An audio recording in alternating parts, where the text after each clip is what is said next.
सभी ANM sister को मेरा नमस्कार। चलिए आज हम लोग मिडवाइफरी क्लास को आगे कंटिन्यू करते हैं।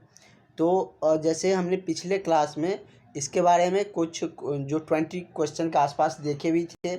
इससे पहले हम लोगों ने 4-5 क्लास थ्योरी के क्लासेस देखे थे, जिसमें हमने सारे कुछ डिटेल्स में बताए थे।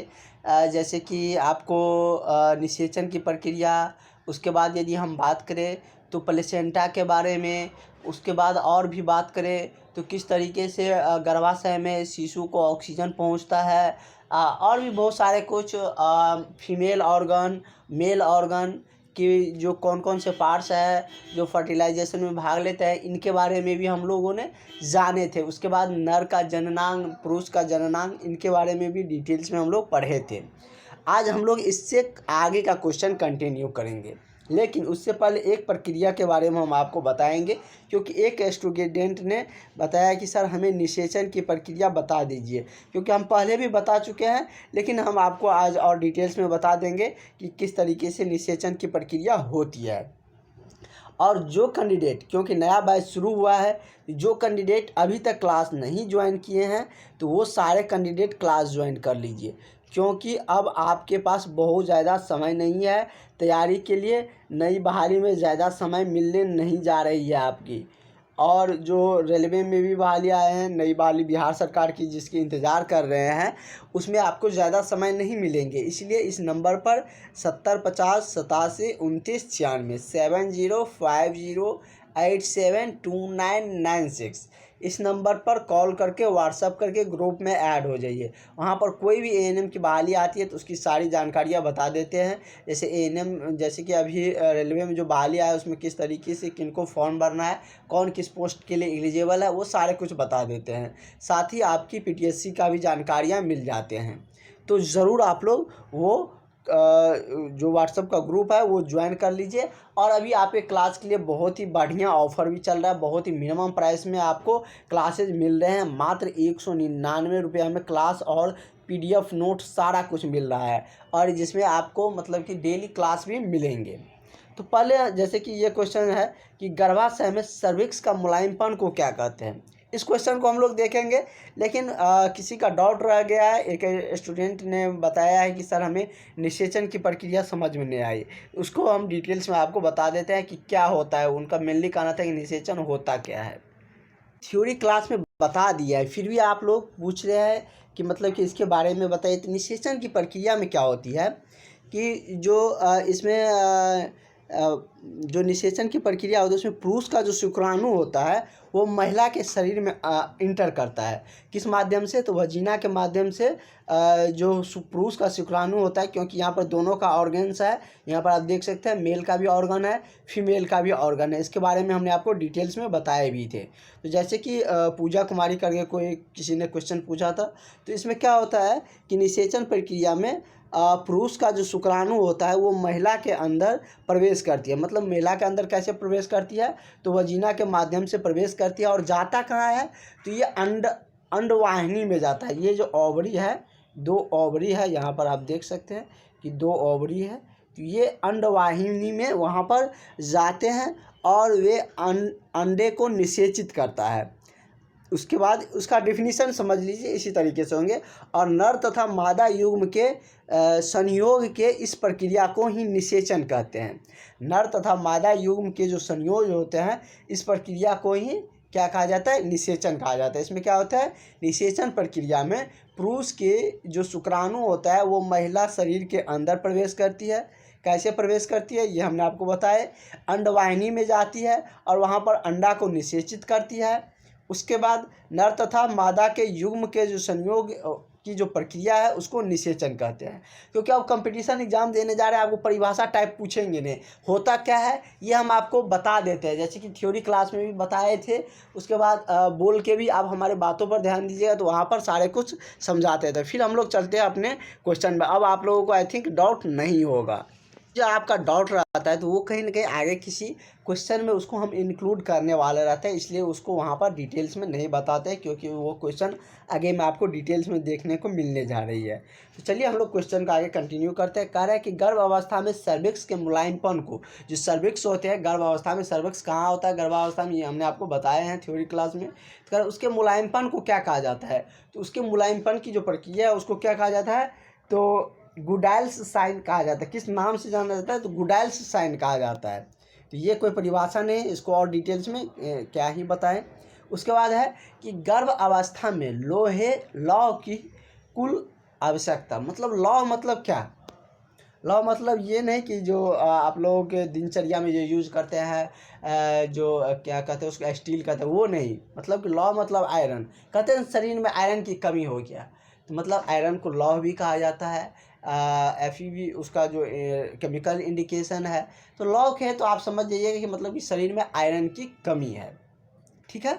तो जिसमें Fe की मात्रा होती है, Fe को डिनोट करते हैं उनसे, तो वो मतलब कि आवश्यकता मतलब कैसे पूर्ति होती है गर्भावस्था में, क्योंकि आपको पता है कि गर्भावस्था धारण में मतलब कि थोड़ा सा क्या कहते हैं कि लौह की कमी आती है, क्योंकि वो मतलब कि थोड़ा सा बाहर निकलते हैं, तो इसके वजह से जो कमियां आती है वो कैसे उनकी आवश्यकता पूर्ति होती है, मतलब कि कुल आवश्यकता कितना होती है गर्भावस्था में लोहे की, मतलब कि आयरन की, तो वो कितने होते हैं, तो 3 से mg, कितना 300 मिलीग्राम, कितना होता है mg मतलब मिलीग्राम, वो सारा कुछ हम आपको बताते चलेंगे।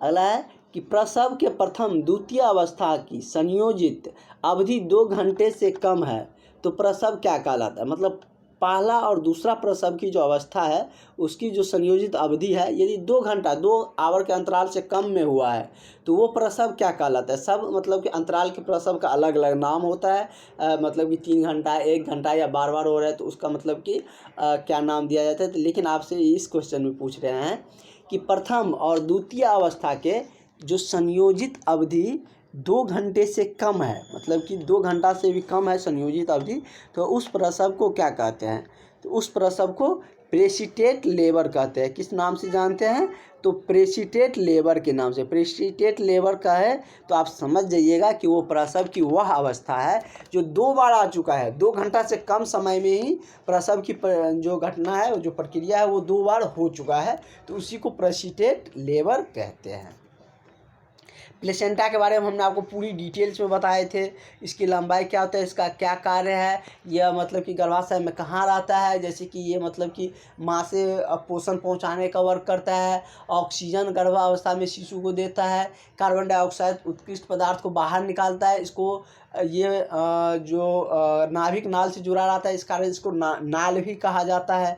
ये सारे कुछ हम आपको बता रखे हैं और फिर वही चीज़ पूछिएगा तो आगे का क्वेश्चन कंटिन्यू नहीं हो पाएगा, क्योंकि इतना देर जो हमने आपको निषेचन की प्रक्रिया बताया उतने देर में हम लोग 6 से 7 क्वेश्चन कर लिए रहते। तो ये आप लोग ही सोचिए, क्योंकि इस टॉपिक में हम लोगों को बहुत सारा क्वेश्चन करना है, लगभग 600-700 क्वेश्चन के आसपास 700-800 क्वेश्चन हम लोग देखेंगे, 2 स्टेप में देखेंगे, मिडवाइफरी पार्ट 1 और पार्ट 2 में करके। एक बार में 400 देखेंगे, एक बार में 400 देख लेंगे, क्योंकि लंबा टॉपिक है, इससे ज़्यादा क्वेश्चन भी पूछे जाते हैं। प्लेसेंटा एवर्सन में गर्भ अवस्था शिशु की मृत्यु का कारण क्या होता है। प्लेसेंटा एवर्सन जो हो जाते हैं तो उस अवस्था में गर्भ अवस्था में जो प्लेसेंटा का एवर्सन हो जाता है, क्योंकि ये गर्भ अवस्था में ही सारा कुछ वर्क करता है, तो उस कारण से शिशु के मृत्यु का कारण क्या रहता है।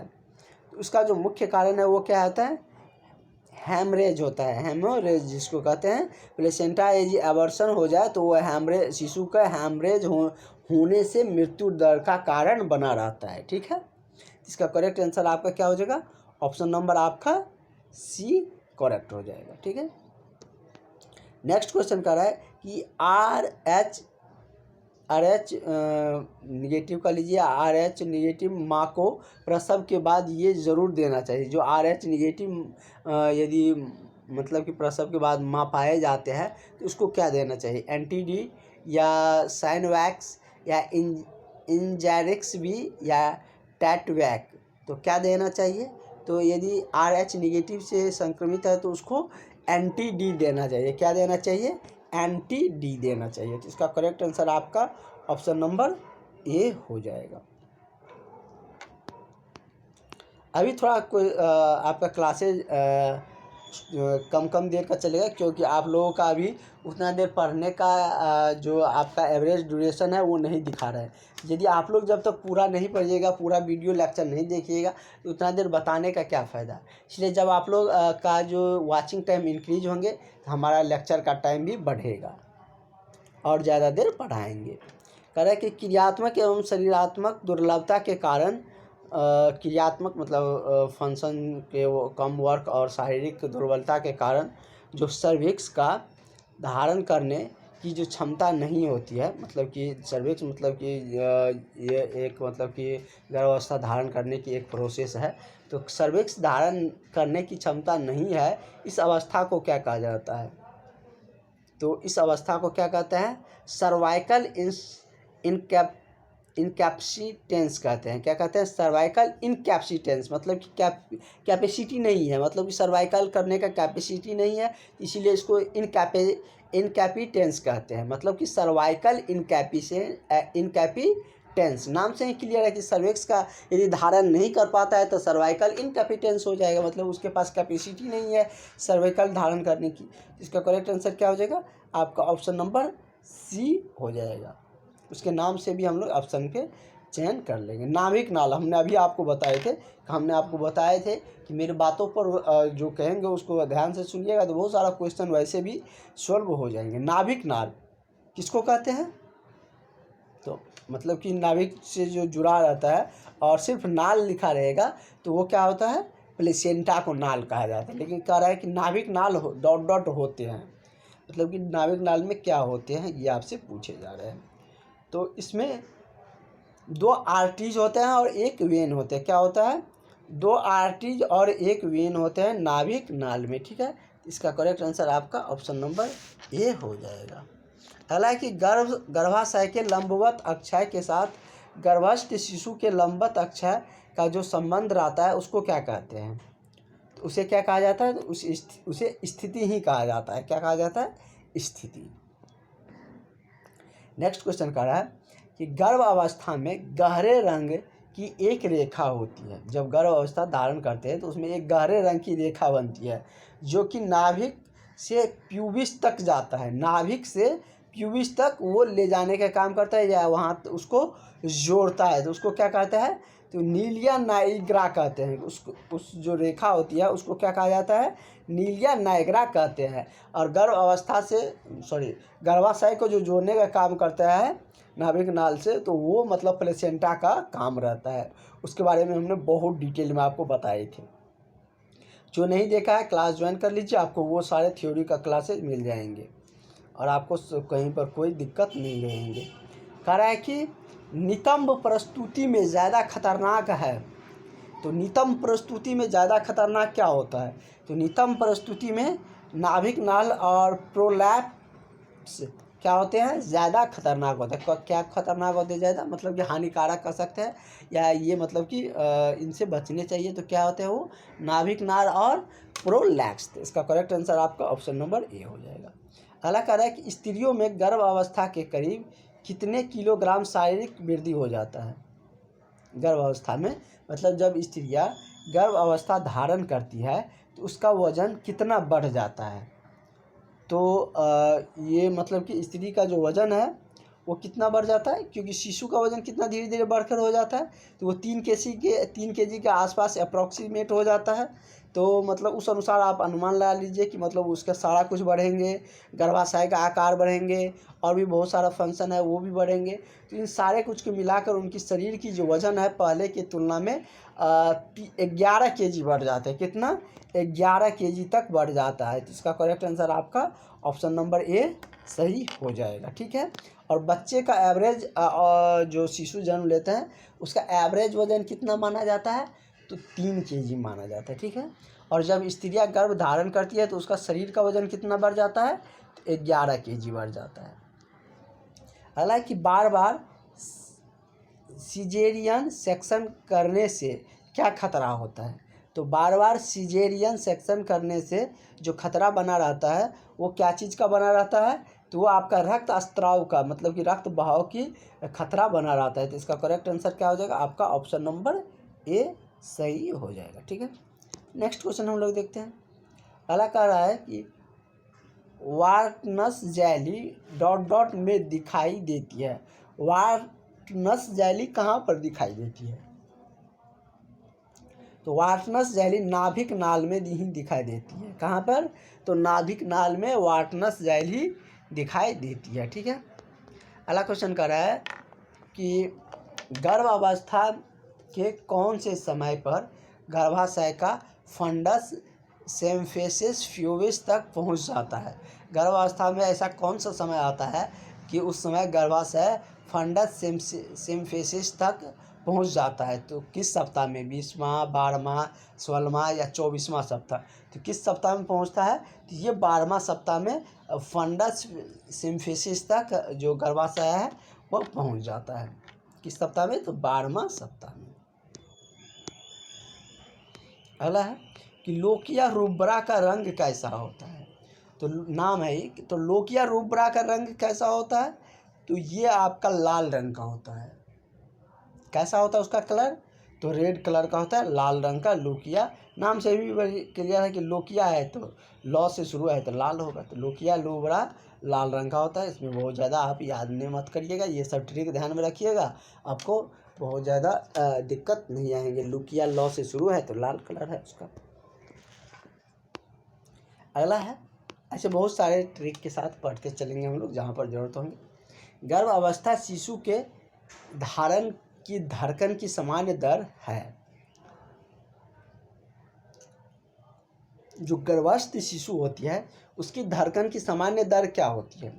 ये आपसे पूछे जा रहे हैं।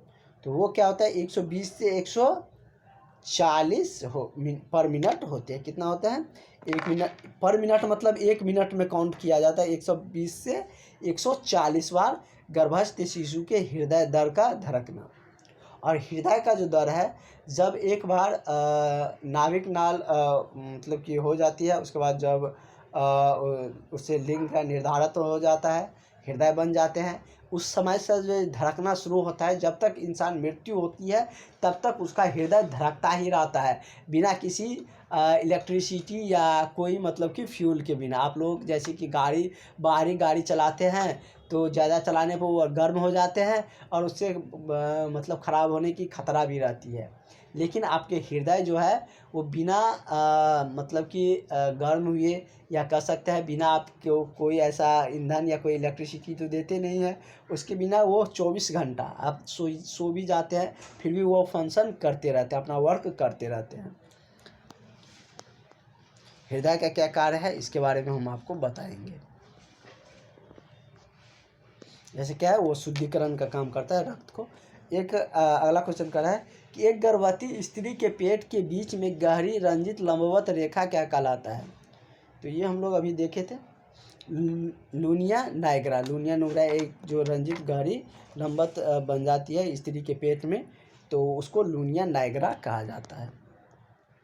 और ये सब गर्भावस्था के समय ही होती है। इस टॉपिक में आपको यही सब देखने को मिलेंगे, गर्भावस्था से रिलेटेड ही, और यही सब आपको जॉब के दौरान ज़्यादातर देखने को भी मिलते हैं। कह रहे कि गर्भ अवस्था की अवधि में गर्भाशय का फंडस नाभिक एवं जिफिटर्म्स का मध्य कब होता है? मतलब कि किस सप्ताह में जाके होता है? तो ये किस सप्ताह में होते हैं? ये आपको 30वां सप्ताह में जाके होते हैं। 30वां सप्ताह में कहिए तो 2 से 10वां दिन, 30 गुना आप 7 से गुना कर दीजिए तो कितना हो जाएगा? 2 से 10वां दिन में जाकर होता है अप्रॉक्सी। अगला कह रहा है कि सामान्य जगह की पर स्थित प्लेसेंटा के समय से पहले अपनी जगह से अलग हो जाना क्या कहलाता है? मतलब जो इस जगह पर है, कहाँ पर स्थित है प्लेसेंटा गर्भाशय में, ये हमने आपको फिगर में दिखा दिए हैं। जैसे ये गर्भाशय का फिगर है, यहाँ पर बेबी का मान लीजिए, यहाँ पर बेबी है तो यहाँ पर प्लेसेंटा रहता है, और ये यहाँ से ऐसे करके बेबी के नाभिक नाल से जुड़ा रहता है। ठीक है, उतना अच्छा फिगर हम नहीं बना पाए, तो वो फिगर हमने आपको प्लेसेंटा के बारे में जब बता रहे थे थ्योरी का फर्स्ट क्लास, तो वहाँ पर हमने आपको बताए हैं। करें उस स्थिति से अलग हो जाना उस जगह से क्या कहलाता है? तो उसको क्या कहते हैं? तो उस स्थिति से अलग हो जाने को एब्रिएशन प्लेसेंटा, एब्रिसियो प्लेसेंटा कहा जाता है, जिसका करेक्ट आंसर आपका ऑप्शन नंबर बी हो जाएगा। हालांकि अंड कोशिका का निषेचन, अभी निषेचन के बारे में हमने आपको बताया। अंड कोशिका का निषेचन क्या होती है, जिसमें कि जो पुरुष का जो आपका शुक्राणु होता है वो महिला शरीर के अंदर अंडवाहिनी में प्रवेश करती है, तो अंडे की जो निषेचित करता है उसी को क्या कहता है, निषेचन की प्रक्रिया कहते हैं। अंड निषेचन का कह रहा है कि अंड कोशिका का निषेचन सामान्यतः होता है कहाँ, तो ये कहाँ पर होते हैं, तो ये आपको सामान्यतः फ्लोपियन ट्यूब और फ्लोपियन ट्यूब का एम्प्यूला में देखने को मिलता है। फ्लोपियन ट्यूब कहाँ है, ये हमने आपको फीमेल ऑर्गेन में बताए हैं, वो फिगर में हमने कई बार आपको बताया है, बार बार उसी चीज़ को नहीं बताते रहेंगे। तो फ्लोपियन ट्यूब में ये होती है। अगला क्वेश्चन कह रहा है कि श्रेणी अनुप्रस्थ व्यास क्या होता है, कितना होता है, तो श्रेणी का अनुप्रस्थ व्यास की बात करें तो वो कितना होता है, तो वो 11 सेंटीमीटर होते हैं। कितना होता है, 11 सेंटीमीटर श्रेणी का अनुप्रस्थ व्यास होता है। ठीक है, तो हम लोग आगे की क्लासेज और आगे के क्वेश्चन नेक्स्ट क्लास में कंटिन्यू करेंगे।